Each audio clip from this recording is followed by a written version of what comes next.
जगद्धात्री के आने वाले एपिसोड में कहानी एक बेहद इमोशनल और दिल को छू लेने वाले मोड़ पर पहुंचने वाली है, जहां सालों से छुपा एक सच आखिरकार सबके सामने आ जाता है। इस बार महेश काका का एक फैसला पूरे परिवार की किस्मत बदल देता है, जब वो शिवाय को अपने बेटे के रूप में अपनाने का ऐलान करते हैं। एपिसोड की शुरुआत होती है एक भारी और तनावपूर्ण माहौल से, जहां पहले से ही डीएनए रिपोर्ट के खुलासे ने सबको हिलाकर रख दिया होता है। हर कोई उलझन में होता है, क्या सच है, क्या झूठ, और किस पर भरोसा किया जाए।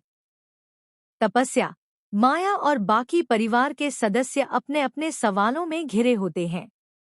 इसी बीच महेश काका आगे आते हैं। उनके चेहरे पर एक अजीब सी शांति होती है, लेकिन आंखों में गहरी भावनाएं साफ नजर आती हैं।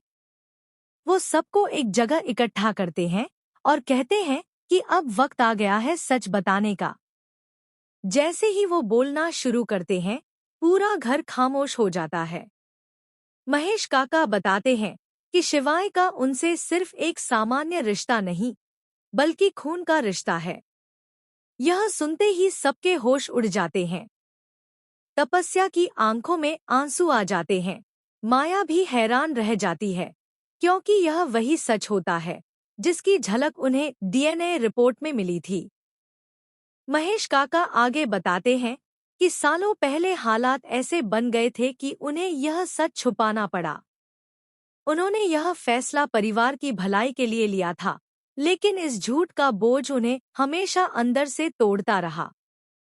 अब जब सच सामने आ चुका है, तो वो इसे और छुपाना नहीं चाहते। इसके बाद आता है सबसे इमोशनल पल। महेश काका सबके सामने शिवाय का हाथ पकड़ते हैं और कहते हैं कि आज से वह उसे खुले दिल से अपने बेटे के रूप में स्वीकार करते हैं। यह सुनते ही माहौल पूरी तरह बदल जाता है। शिवाय की आंखों से आंसू बहने लगते हैं। उसे वो पहचान और अपनापन मिल जाता है जिसकी उसे हमेशा तलाश थी। तपस्या भी भावुक हो जाती है। उसके लिए यह पल दर्द और खुशी दोनों लेकर आता है। दर्द इस बात का कि उसे इतने सालों तक सच से दूर रखा गया, और खुशी इस बात की कि अब सब कुछ साफ हो चुका है। माया यह सब देखकर संतोष महसूस करती है, क्योंकि उसने जो सच खोजा था वह आज सबके सामने है। लेकिन साथ ही उसे यह भी एहसास होता है कि इस सच के सामने आने से अब कई नए सवाल भी खड़े होंगे। कहानी में ट्विस्ट तब आता है जब कुछ पर